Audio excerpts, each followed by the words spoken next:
Why are there so many bad people who teach martial arts to other bad people and then they proceed to teach martial arts to more bad people? Like, why are there so many bad teachers in this world of martial arts? Can't we all just get along and learn the actual lessons of martial arts about self-discipline and inner peace and things like that? So many bad people in the world.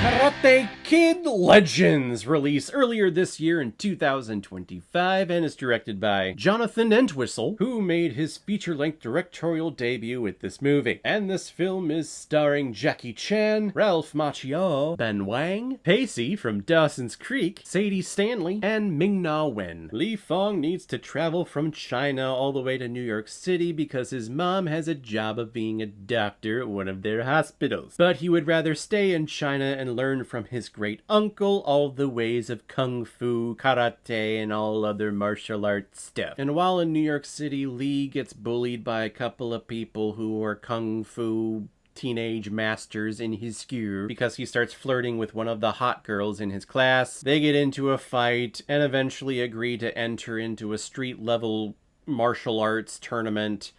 And yeah, we've seen this before. Yes, it all leads to a tournament, which I think this franchise needs. If you have an entry in this franchise, it needs to conclude with some type of tournament, because if it doesn't, it's just going to be considered one of the worst ones. The only difference here that this film has to the rest of this entire franchise is that really Lee has already learned kung fu. I guess he learns the Miyagi karate, the Miyagi style kung fu that combines both of them somehow. But for the most part, Lee is pretty well off. Like, he knows martial arts. He's pretty good there. He just needs a little bit of focus, a little bit of training, a little bit of conditioning. So in terms of the great martial arts montages that we've got previously in this franchise, they try to give us some, but we're really not connected to it because us audience members, we're smart. And we know, well, Lee, he's actually pretty good already. Like, there's really no journey here. If anything, there's more of a journey that I want to see from Pacey learning how to get strength back and to become a better boxer again.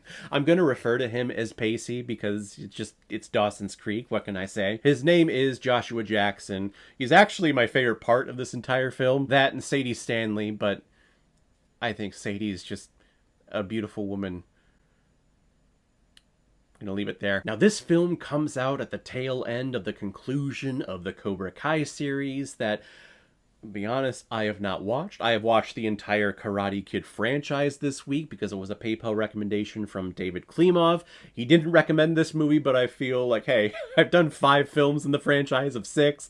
Might as well do the 6th one to get this film franchise out of the way for my channel. So I watched a lot of Karate Kid recently. I just haven't watched the Cobra Kai series that I hear is brilliant and is fantastic. So eventually I will get to it, and hopefully I think they cover just how evil people can get attached to other evil martial arts teachers, and for them to push their power and their strength on young minds.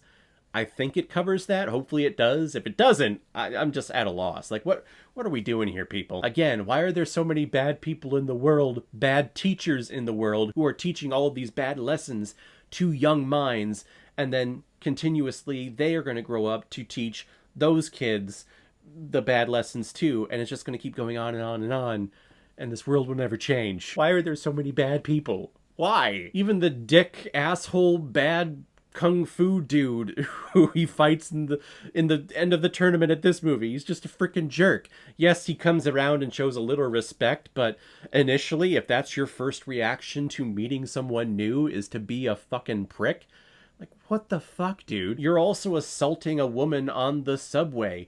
Yes, you are of the same age. Yes, you're in class together, but still, you are assaulting her. You are invading her personal bubble. You are touching her when she doesn't want you to. Those are behaviors that we should be addressing. The not showing respect in martial arts stuff in the end. You should be in counseling, or you should be arrested. You probably will be arrested eventually, because I don't think you losing in this tournament to Lee is going to change your habits of assaulting women. There, I said it. Now, the big selling point for this film, the subtitle is Legends, so of course we have Jackie Chan, Ralph Macchio coming together to meld, I think, what a lot of people were confused of and didn't like from the remake of The Karate Kid in 2010, because he was learning Kung Fu, and I'm not an expert, but I do know that Kung Fu and Karate are two separate things, two separate mindsets. So here they're combining it into one, and they're calling it Miyagi style. Miyagi style. So it's cool to see Daniel-san back. But you know what? I still hate you from part 3. You frickin' suck. Just give me more Jackie Chan. Jackie Chan is amazing. Jackie Chan can do absolutely no wrong. I don't think that man has a wrong bone in his body. So seeing them back, it's really cool, and I'm really enjoying that part. It's just the journey of Lee really doesn't have a journey. If there is one, it's like a slight character arc. There's more of a character arc, and there's more of a montage journey for Joshua Jackson's character in this film learning how to box again. But then the writer's like, no, let's just abandon that idea. Let's get back to martial arts, please. In the end, I think Karate Kid Legends is fine. I think it's better than a lot of the other films in this franchise. When we do get those training montages, you see a lot of cool, innovative things. Love seeing, again, Jackie Chan, Ralph Macchio. Love seeing them back together. Sadie Stanley, who I'm quickly developing a crush with. I love her character and how she is like the voice of reason through all this. And the final fight in this 5 boroughs tournament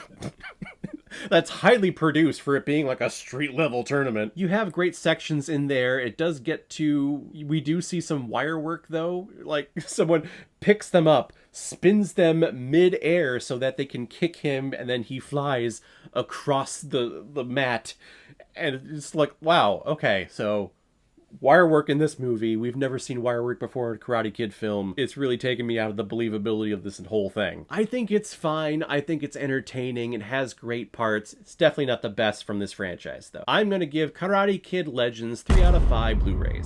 Not exactly what I had in mind, but not bad. So guys, if you've seen Karate Kid Legends, what did you think about it? What is your ranking of the entire Karate Kid film franchise? Whatever you thought, comment below, let me know what you thought about it. And as always, if you like what you see here, if you like my take on movies, then hit the subscribe button and make sure you hit that bell so you know the next time I release my next movie review. So guys, I will see you next time on the channel, but in the meantime, be well, be good to each other, and go watch a movie. Take care, guys.